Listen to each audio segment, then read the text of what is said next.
સમાચાર સવારમાં તમારું સ્વાગત છે। આજના તાજા અને મુખ્ય સમાચાર જાણીએ તે પહેલા ચેનલને સબસ્ક્રાઇબ કરી લો। નર્મદા ડેમના 9 દરવાજા ખોલાયા। ભારે વરસાદને લઈ આ સિઝનમાં પહેલીવાર સરદાર સરોવર ડેમની સપાટી 134 મીટર પર પહોંચી ગઈ છે। ડેમમાં ઉપરવાસમાંથી 2.60 લાખ ક્યુસેક પાણીની આવક થઈ છે। નર્મદા ડેમમાં 3900 એમસીએમ લાઇવ સ્ટોરેજ પાણી છે। નર્મદા ડેમ 82% ભરાઈ ચૂક્યો છે, તેથી નર્મદા ડેમના 9 દરવાજા ખોલાયા છે। નર્મદા નદી બે કાંઠે વહી રહી છે। નર્મદા કાંઠાના ગામોને એલર્ટ કરાયા છે। માછીમારોને નર્મદા નદીમાં માછીમારી ન કરવા આદેશ છે। રાજ્યમાં હળવા વરસાદની શક્યતા। આજે આખા ગુજરાતમાં હળવા મેઘમહેર થવાની હવામાન વિભાગ દ્વારા આગાહી કરવામાં આવી છે। આ ઉપરાંત આજે સમગ્ર ગુજરાત માટે આગામી એક સપ્તાહ સુધીની આગાહી જાહેર કરવામાં આવી છે। બનાસકાંઠા, સાબરકાંઠા, પાટણ, અરવલ્લી, આણંદ, દાહોદ, મહીસાગર અને છોટાઉદેપુર જિલ્લામાં અમુક સ્થળોએ ભારે વરસાદની આગાહી સાથે યલો એલર્ટ જાહેર કરવામાં આવ્યું છે।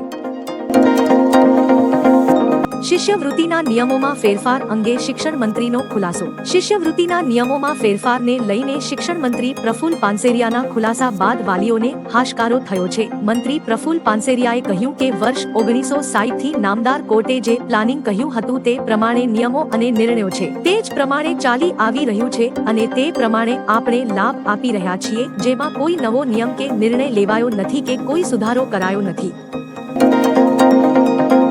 કેટલાક લોકો દેશમાં આર્થિક અરાજકતા સર્જવા માંગે છે। હિન્ડનબર્ગના રિપોર્ટને લઈને રાજકીય ઘમાસાન મચ્યું છે। રિપોર્ટને લઈને ભારતીય જનતા પાર્ટીની પ્રતિક્રિયા પણ આવી છે। ભાજપના રાજ્યસભા સાંસદ સુધાંશુ ત્રિવેદીએ આના પર કહ્યું છે કે વિપક્ષના તાર સરહદ પાર જોડાયેલા છે। રાહુલ ગાંધી બ્રિટિશ કંપનીમાં કામ કરી ચૂક્યા છે। કોંગ્રેસ વિદેશી કંપનીઓ સાથે મૈત્રીપૂર્ણ છે। આર્થિક સંસ્થાઓ પર હુમલા થઈ રહ્યા છે। કેટલાક લોકો દેશમાં આર્થિક અરાજકતા સર્જવા માંગે છે। ઠાકોર સમાજમાં હવે લગ્નમાં ડીજે પર પ્રતિબંધ। દહેગામમાં દસક્રોઈ ઠાકોર સમાજના સંમેલનમાં 6 કુરિવાજ નાબૂદી પ્રતિજ્ઞા લેવડાવાઈ છે। ગામ દીઠ સમૂહ લગ્નનું આયોજન કરવાનો નિર્ણય લેવામાં આવ્યો છે। લગ્ન સહિત અન્ય શુભ પ્રસંગોમાં ડીજે વગાડવા પર પ્રતિબંધ મુકાશે। આ ઉપરાંત ઓઢામણું રોકડમાં આપવું, બોલામણું પ્રથા સદંતર બંધ અને દરેક ગામ દીઠ સમૂહ લગ્નનું આયોજન કરવામાં આવશે। સગપણના તોડ પ્રથામાં દંડ, શિક્ષણ, સામાજિક કાર્યમાં વાપરવો તેવા નિર્ણય લેવાયો। 13 ઓગસ્ટે આવશે વિનેશ અંગેનો નિર્ણય। વધુ વજનના કારણે પેરિસ ઓલિમ્પિકમાંથી અયોગ્ય જાહેર કરાયેલી વિનેશ ફોગાટની અરજી પર નિર્ણય 13 ઓગસ્ટે લેવામાં આવશે। અયોગ્ય ઠર્યા બાદ વિનેશે કોર્ટ ઓફ આર્બિટ્રેશન ફોર સ્પોર્ટ્સમાં અરજી કરી હતી, જેમાં તેણે માંગ કરી હતી કે તેને સંયુક્ત રીતે સિલ્વર મેડલ આપવામાં આવે। ભારતીય ઓલિમ્પિક એસોસિએશન વતી વરિષ્ઠ વકીલ હરીશ સાલ્વેએ તેમનો પક્ષ રાખ્યો હતો। હવે સીએસ 13 ઓગસ્ટે પોતાનો ચુકાદો આપશે।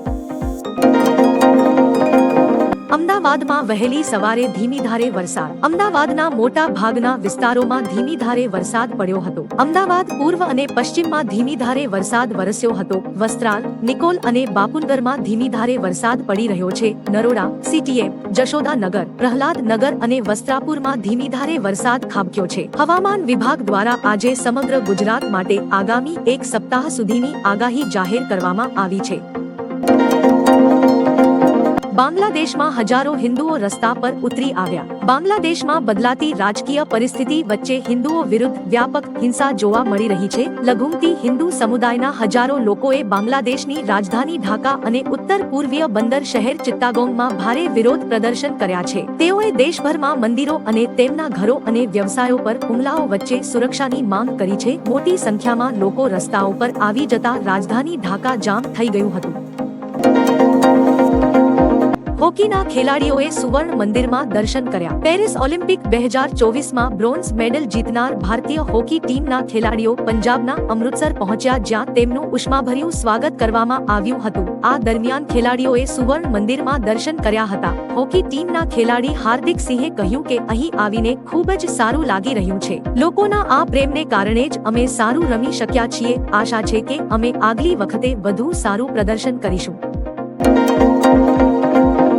શેખ હસીનાનો અમેરિકા પર મોટો આરોપ। બાંગ્લાદેશના પૂર્વ વડાપ્રધાન શેખ હસીનાએ અમેરિકા પર મોટો આરોપ લગાવ્યો છે। શેખ હસીનાએ કહ્યું, જો મેં સેન્ટ માર્ટિન ટાપુની સાર્વભૌમત્વ છોડી દીધી હોત અને યુએસને બંગાળની ખાડી પર પ્રભાવ પાડવાની મંજૂરી આપી હોત તો હું સત્તામાં રહી શકી હોત। હું મારા દેશના લોકોને વિનંતી કરું છું કે કૃપા કરીને કટ્ટરપંથીઓ દ્વારા ગેરમાર્ગે ન દોરો। સર્વશક્તિમાન અલ્લાહની કૃપાથી હું જલ્દી પાછી આવીશ। કોંગ્રેસના વરિષ્ઠ નેતા નટવરસિંહનું નિધન। પૂર્વ વિદેશ મંત્રીને લાંબી બીમારી બાદ શનિવારે રાત્રે નટવરસિંહનું અવસાન થયું હતું। 93 વર્ષના કે નટવરસિંહે ગુરુગ્રામની મેદાંતા હોસ્પિટલમાં અંતિમ શ્વાસ લીધા। અહેવાલ છે કે તેમના અંતિમ સંસ્કાર રવિવારે દિલ્હીમાં કરવામાં આવશે। ભૂતપૂર્વ રાજદ્વારી 2004-5માં મનમોહન સિંહની આગેવાની હેઠળની યુપીએ સરકારમાં વિદેશ મંત્રી હતા। 1953માં તેમની પસંદગી ભારતીય વિદેશ સેવામાં થઈ હતી, જે તેમણે 1984માં છોડી દીધી હતી।